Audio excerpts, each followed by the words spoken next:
It was supposed to be a night of unity at the Republican National Convention. Governor Mike Pence accepted the vice presidential nomination with Donald Trump walking on stage for a hug. Yeah, but former candidate Ted Cruz was a spoiler when he refused to join the bandwagon and endorse Trump. Our KCAL political reporter Bryan is live in Cleveland tonight with more on a very dramatic night in Cleveland at the RNC rather. Wow. Dave, take it away. Yeah. Jeff, you can say that again. It was stunning. I don't think I've ever seen anything like it in all the conventions I've covered before. Because, as you say, Mike Pence was supposed to be the star of the show tonight, delivering his first really important address as Donald Trump's running mate on the ticket. But I got to tell you, Senator Ted Cruz stole his thunder in one of the most bizarre turn of events, like I say, that I've ever seen at any presidential convention.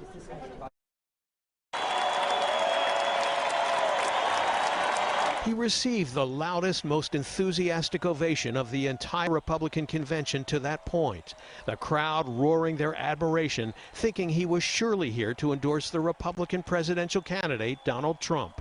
But Senator Ted Cruz had something else in mind. If you love our country and love your children as much as I know that you do, stand and speak and vote your conscience. Vote for candidates up and down the ticket who you trust to defend our freedom and to be faithful to the Constitution. We will unite the party, we will unite the country by standing together for shared values, by standing for liberty.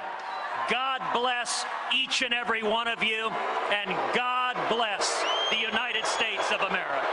And that's as close as Cruz came to an endorsement of Trump, which is to say there was no endorsement at all. In fact, he barely even mentioned Trump's name except to congratulate him for winning the nomination. So when he finished his speech, the RNC-controlled cameras were showing the arrival in the hall of Donald Trump waving to the crowd, which was saying farewell to Ted Cruz with the loudest crescendo of booing for any speaker at the convention, rivaling the deafening boos when Hillary Clinton's name had been mentioned. Absolutely, 100%. We need every vote that we can, and Ted Cruz's coalition is important to victory in November. I think that everyone that ran for the Republican nomination and signed that pledge should honor that pledge. So Indiana Governor Mike Pence was left to pick up the pieces, and he roused the crowd by attacking the Republicans' favorite target, Hillary Clinton. It was Hillary Clinton who instigated the president's disastrous agreement with the radical mullahs in Iran. And it was Hillary Clinton who left Americans in harm's way in Benghazi, and after 4 Americans fell, said, "What difference at this point does it make?"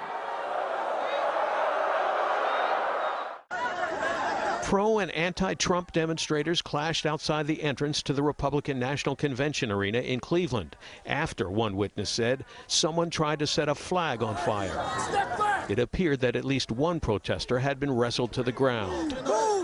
Several protesters were handcuffed and detained by police, who said they arrested about 10 people when the fighting broke out.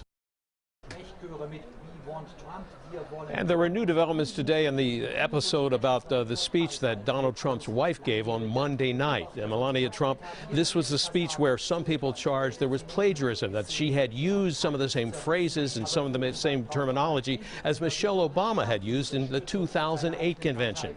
Well, today, one of the speechwriters connected with the Trump campaign said it was all her fault. She took full responsibility and submitted her resignation to the campaign, a resignation which was not accepted by Donald Trump. Jeff, Lena?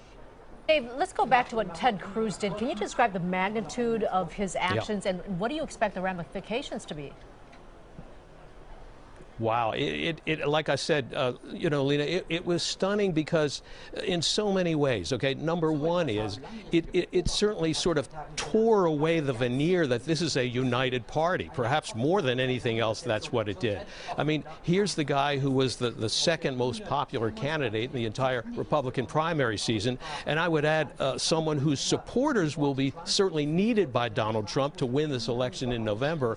And as I mentioned, never even barely mentioned mention Trump's name and certainly did anything but an endorsement of him by name. Just telling people basically vote your conscience, vote what you think is right, vote for our principles. Well, that really leaves things up in the air. The second thing it did, as I mentioned, was it upstaged Mike Pence. He, again, was supposed to be the star of the night, and after what happened with Cruz, that's all anybody here was talking about. I mean, this place was buzzing all night. Never seen anything like it, Lena.